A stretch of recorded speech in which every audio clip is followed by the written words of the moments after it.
बहुत बहुत नमस्कार मेरे प्यारे दोस्तों। आज मैं हाजिर हूँ आप लोगों के समक्ष अपनी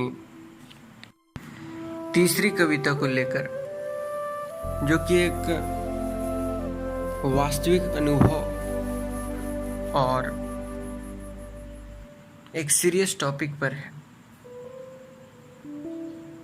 वो शीर्षक है इस कविता का जिंदगी। जिंदगी के अनुभव से पूरी तरह से फलफुलित ये कविता जो मैंने उस दौरान लिखा था दोस्तों, जब लगभग मैं काफी हताश हो गया था अपनी जिंदगी से, जीवन से। उस हताशा को भी मैंने इस कविता के माध्यम से रखा है। मेरे कुछ करीबी दोस्त इस परिस्थिति को भली भांति जानते हैं, जो कि मेरे रिजल्ट के साथ हुआ था। मेरे खराब हेल्थ की वजह से, स्वास्थ्य की वजह से रिजल्ट में एक बहुत बड़ा उतार चढ़ाव हुआ दोस्तों। तो चलिए, वो सारी बातें तो मैं भूल चुका हूँ अब, और जीवन में मैं आगे बढ़ा उस हताशा से निकलकर। तो उस दौरान की एक कविता है, मुझे लगा कि आप लोगों के लिए ये काफ़ी आवश्यक सिद्ध हो सकती है। तो चलिए दोस्तों, सुनते हैं इस कविता को, जिसका शीर्षक है जिंदगी। ध्यान से सुनिएगा मेरे प्यारे दोस्तों। धूप और छांव की लड़ाई है, जिंदगी अब समझ में आई है। एक तरफ सुख का झूठा सागर है, एक तरफ दुख की गहरी खाई है।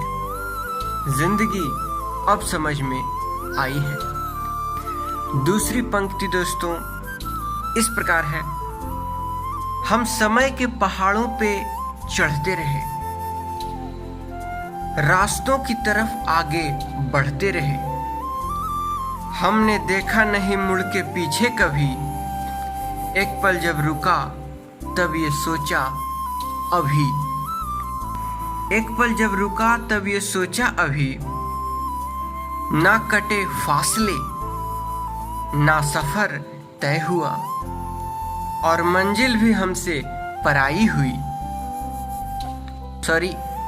और मंजिल भी हमसे पराई है। जिंदगी अब समझ में आई है। और अब बढ़ते हैं दोस्तों आखिरी अंतिम पंक्ति की ओर। हम बेगानों को अपना समझते रहे, हम बेगानों को अपना समझते रहे, और हकीकत को सपना समझते रहे। धीरे धीरे जो चेहरों से पर्दा उठा, धीरे धीरे जो चेहरों से पर्दा उठा, आया तूफान तो रस्तों से गर्दा उठा। आया तूफान तो रस्तों से गर्दा उठा। ना कोई आस है, ना कोई पास है, सजा जीने की हमने ये पाई है। जिंदगी अब समझ में आई है। जिंदगी अब समझ में आई है। जी हाँ दोस्तों, एक कविता पूरी तरह से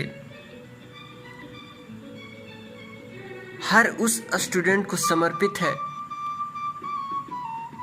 जो कि हताशा में चला जाता है।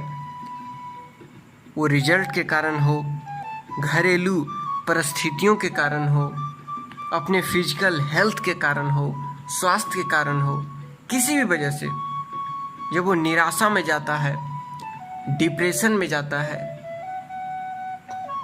तब मुझे लगता है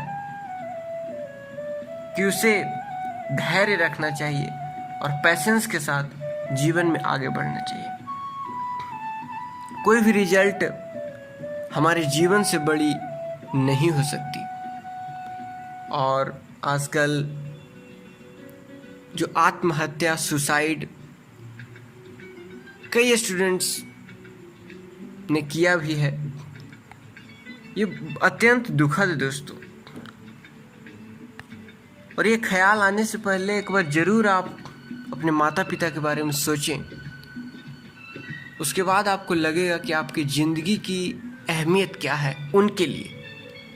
आप छोड़कर ज़रूर चले जाते हैं, लेकिन आपके माता पिता, जो योगदान उनका होता है आपके जीवन में, वो सारे ख्वाहिश, वो सारी आशाएं टूट जाती है और उनकी ज़िंदगी फिर जीने लायक नहीं बचती।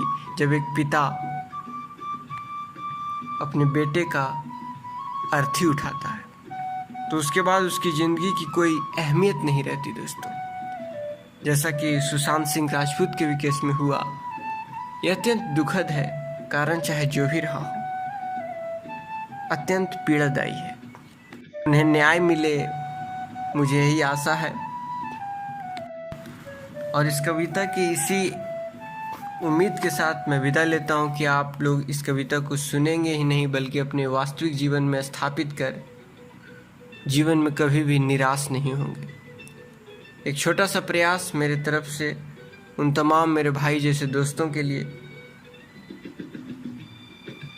कि रिजल्ट के दबाव में होंगे, मैं भी हूँ, आप भी होंगे। रिलैक्स रहें दोस्तों, जीवन में आगे बढ़ें, क्योंकि रिजल्ट से बड़ा भी आपका आने वाला जीवन है। और आपके लिए आपके माता पिता उस रिजल्ट की असफलता से, निराशा से कई गुने बड़े होते हैं। इन्हीं आशाओं के साथ मैं विदा लेता हूँ। फिर मिलेंगे एक नई सोच और नई कविता के साथ। तब तक के लिए बहुत बहुत धन्यवाद इतने प्यार से सुनने के लिए। अब तमाम व्यूअर्स का, मेरे दोस्तों का हृदय से धन्यवाद दोस्तों।